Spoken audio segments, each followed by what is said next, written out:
அத்தியாயம் 136. மருத்துவர் ஜெகதீபனின் பேச்சை கேட்ட மருத்துவர் லோகநாதனும், வயசானவனா, இந்த வயசானவன் என்ன பண்றேன்னு பாரு என்று கத்தினார். பின் உடனே அந்த கதவை நோக்கி நகர்ந்தார். சமரனும் அவரை பதட்டத்துடன் பின்தொடர்ந்தான். லோகநாதன் கதவு முன் வந்தவுடன் அந்த மரக்கதவை பலமாக உதைத்து திறக்க முயன்றார். ஆனால் லோகநாதன் உதைத்ததும் அவர் வாயிலிருந்து இரும்பை மிதித்தது போல வலி நிறைந்த சத்தம் வந்தது. அந்த அலறலுக்கு பிறகு லோகநாதன் மிகவும் வலியில் தவிப்பதை சமரன் கவனித்தான். அதனால் அவன் புத்திசாலித்தனமாக வாசலில் இருந்து 2 அடி பின்வாங்கினான். அப்போது அறைக்குள் இருந்து அந்த மனிதனின் சிரிப்பு சத்தம் கேட்டது. இப்போ சொல்லு, யாருக்கு வயசாயிடுச்சுன்னு? கடைசியா நீ வந்து போய் இங்க இருந்த மரக்கதவை எட்டி உதைச்சு உடைச்சிட்ட. அதனாலதான் இந்த தடவை மரக்கதவு சாயல்ல செய்யப்பட்ட இரும்பு கதவு வச்சிருக்க. இது எப்படி இருக்கு, நல்லா இருக்கா இல்லையா என்று கேலியாக கேட்டார். லோகநாதனின் முகத்தில் வேதனை அதிகமானது. கோபத்துடன் முணுமுணுத்தார். நிறுத்துடா கிழவா, அது எப்படி இருந்ததுன்னு நான் சொல்றேன் என்ற லோகநாதனின் உடலில் இருந்து திடீரென சக்திகள் வெளிவர ஆரம்பித்தது.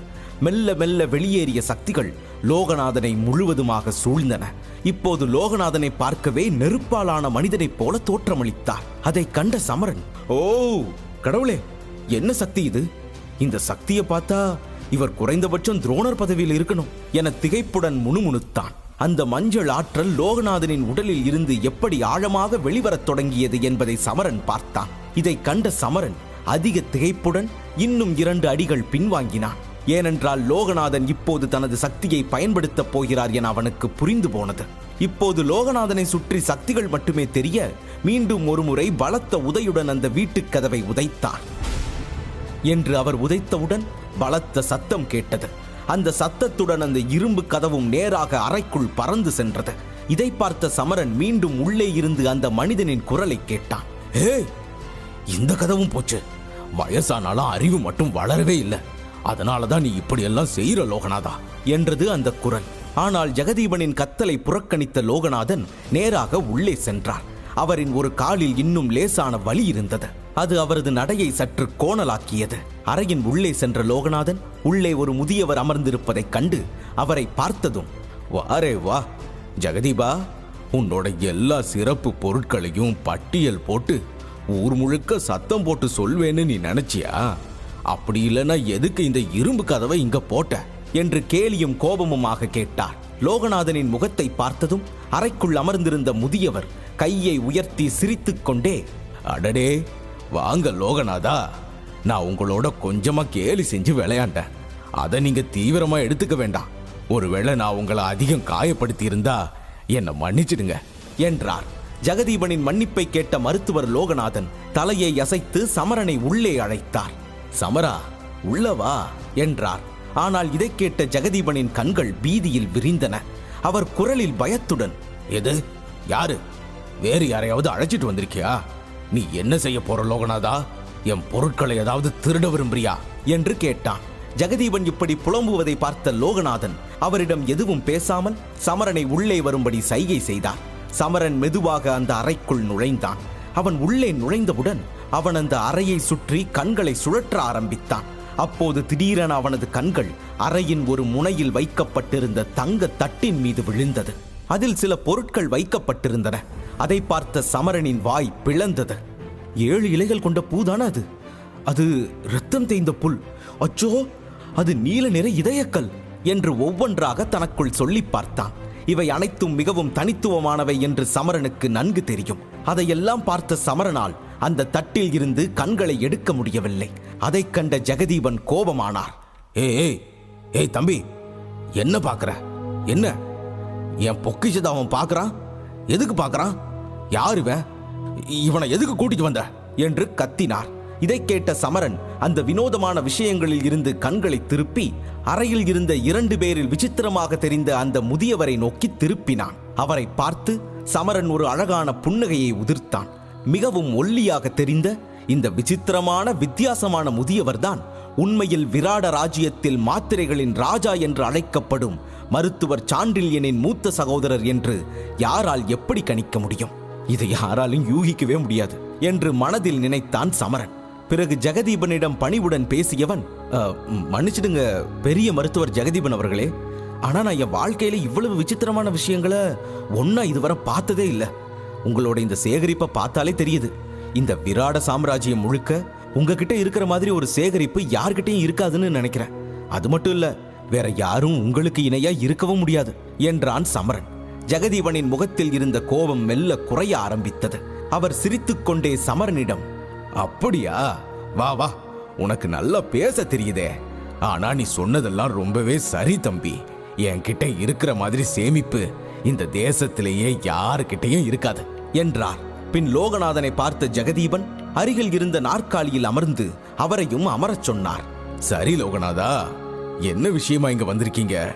எனக்கு அதிக நேரம் இல்ல, அதனால சீக்கிரம் சொல்லு, எனக்கு வேலை இருக்கு என்றார். லோகநாதன் இதை கேட்டு சிறிது கோபமடைந்தார். ஆனால் அவர் பார்வை சமரன் மேல் விழ தனது கோபத்தை தனித்துக் கொண்டு ஜெகதீபனை பார்த்தார். இந்த பையனுக்கு ஏதோ பொருள் தேவையான் ஜெகதீபா, அதான் உன்னை பார்க்க நான் இவனை இங்க அழைச்சிட்டு வந்தேன் என்றார். லோகநாதன் சொல்வதை கேட்டு முதலில் சமரனை கவனமாக பார்த்த ஜெகதீபனின் கண்கள் சமரனின் சேமிப்பு வளையத்தில் நின்றன. பிறகு ஏதோ யோசித்து லோகநாதனிடம், சரிதான், ஆனா இந்த பையனை எனக்கு தெரியாதே, அப்புறம் எதுக்காக இவனை இங்க கூட்டிட்டு வந்தீங்க? இந்த பையன் எனக்கு ஏதாவது விசேஷமான பொருளை விற்க வந்திருக்கானா? அதுக்கு தான் கூட்டிட்டு வந்தீங்களா? அப்ப லோகநாதா, நீங்க ரொம்ப சிறப்பான வேலை செஞ்சிருக்கீங்க. இந்த பையனோட தனித்துவமான விஷயம் எனக்கு பிடிச்சிருந்தா நான் அதை இவன் கேட்கிற விலைக்கு வாங்கிக்குவேன் என்றார். சமரன் உடனடியாக ஜெகதீபனின் தவறான புரிதலை மறுக்க முயன்றான். இல்ல இல்ல பெரிய மருத்துவர் ஜெகதீபன் அவர்களே, நீங்க தப்பா புரிஞ்சுக்கிட்டீங்க. நான் எதையும் விற்க இங்க வரல. ஆனா நான் இங்க வந்ததுக்கான காரணம், அது என்ன விஷயம்னா, எனக்கு பனி நீரூற்று வேணும். அது உங்ககிட்ட இருக்கான்னு கேட்க தான் இங்க வந்தேன் என்றான். சமரன் சொன்னதை கேட்ட ஜெகதீபன் ஒரு கணம் நாற்காலியில் உறைந்து போனார். பிறகு வேகமாக தலையை அசைத்து மறுத்தார். இல்ல இல்ல, என்கிட்ட அது இல்ல. நீங்க தப்பான நபர்கிட்ட வந்துட்டீங்க. என்கிட்ட அந்த விஷயம் இருக்கவும் முடியாது என்றார். சமரன் குழந்தை போல நடந்து கொள்ளும் ஜெகதீபனை வேடிக்கையாக பார்த்தான். அவனது முகத்தில் புன்னகை வந்தது. ஜெகதீபனின் முகம் பனி நீரூற்றை பற்றி குறிப்பிட்டதும் அடைந்த மாற்றத்தை சமரன் கவனித்துக் கொண்டுதான் இருந்தான். அவரது முகத்தில் வியப்பு அதிகம் இருந்தது.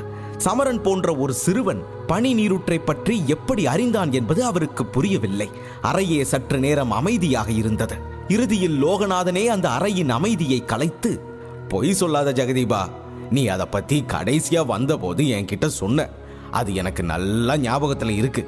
யாரோ ஒருவர்கிட்ட இருந்து பனி நீரூற்று குப்பி உனக்கு கிடைச்சதுன்னு சொன்ன. எனக்கே நினைவிருக்கு. ஒருவேளை உனக்கு வயசானதால உன் நினைவாற்றல் குறைஞ்சிருச்சோ என்னவோ என்று சொன்னார். ஜெகதீபனுக்கு கடுமையாக கோபம் வந்தது. உனக்கு தாயா வயசாகுது? நீ தான் நகரத்துக்கு போக போற. எதிர்காலத்துல கூட இது இருக்கா அது இருக்கான்னு கேட்டோ, இல்ல இது வேணுமா அது வேணுமான்னு கேட்டோ என்ன பார்க்க வந்துடாத. நீ எல்லாம் ஏமாத்துக்காரன் என்று கத்தினார். அவரது பொய் அம்பலமானதால் தான் கோபம் கொள்கிறார் என லோகநாதனுக்கு புரிந்தது. இங்க பாரு சமரா, அவனை சந்திக்கணும்னு சொன்ன, நானும் உன்னை இங்க அழைச்சிட்டு வந்துட்டேன். இப்போ இந்த மனுஷங்கிட்ட இருந்து ஒரு பனி நீரூற்ற வாங்குறது ஓம் பாடு.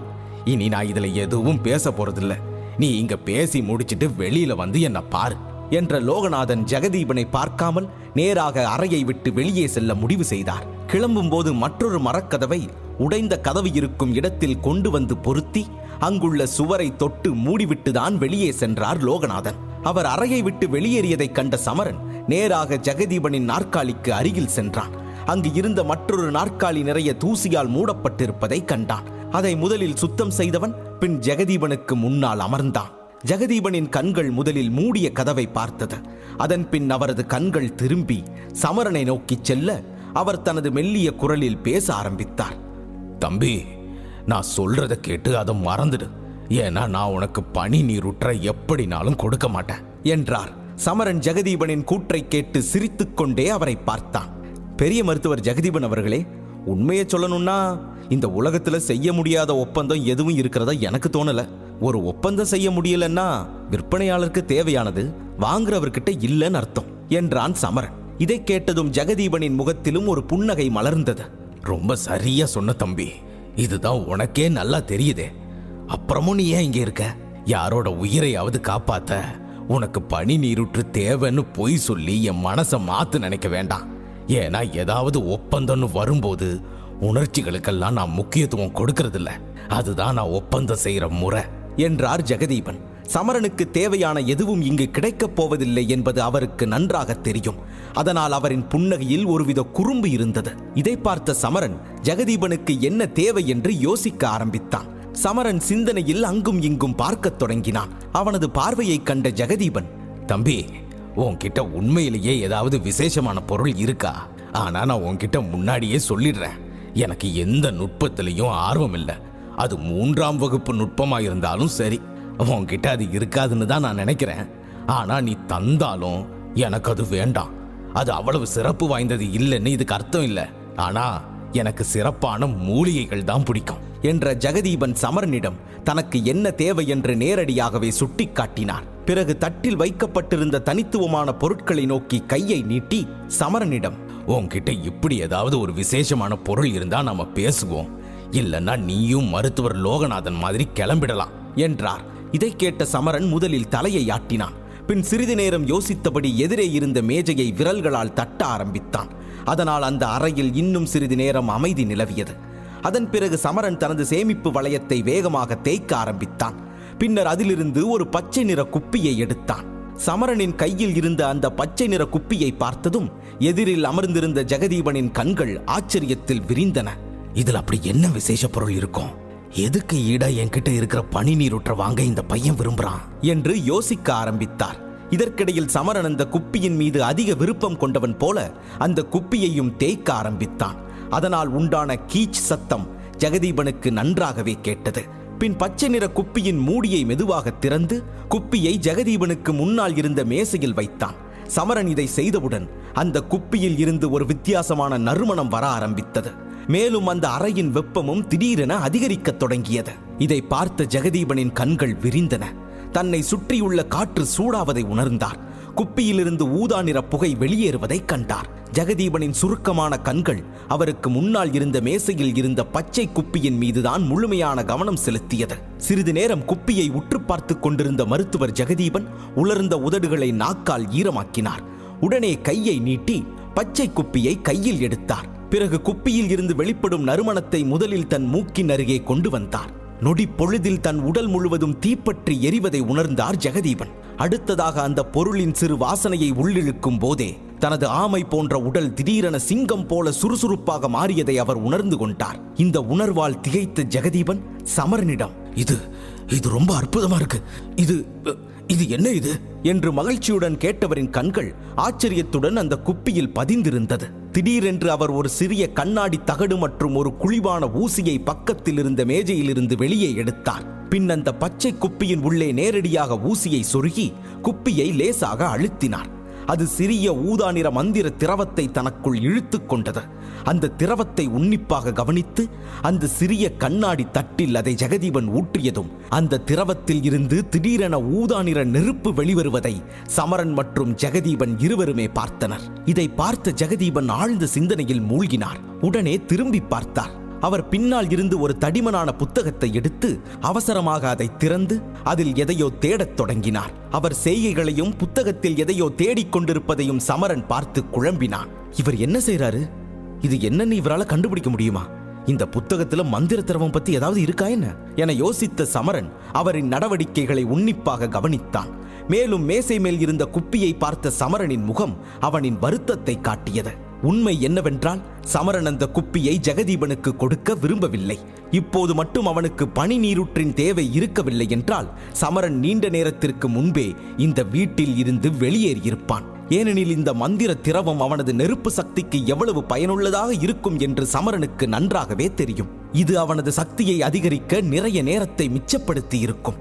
ஆனால் அவனுக்கு இதை ஜெகதீபனுக்கு காட்டுவதை தவிர வேறு வழி இல்லை. மேலும் என்னதான் ஆவலாக பார்த்தாலும் அதை வாங்கிக் கொண்டு நீரூற்றை தருவதாக ஜெகதீபனும் இன்னும் ஒத்துக்கொள்ளவில்லை. லிங்க் டிஸ்கிரிப்ஷனில் கொடுக்கப்பட்டுள்ளது.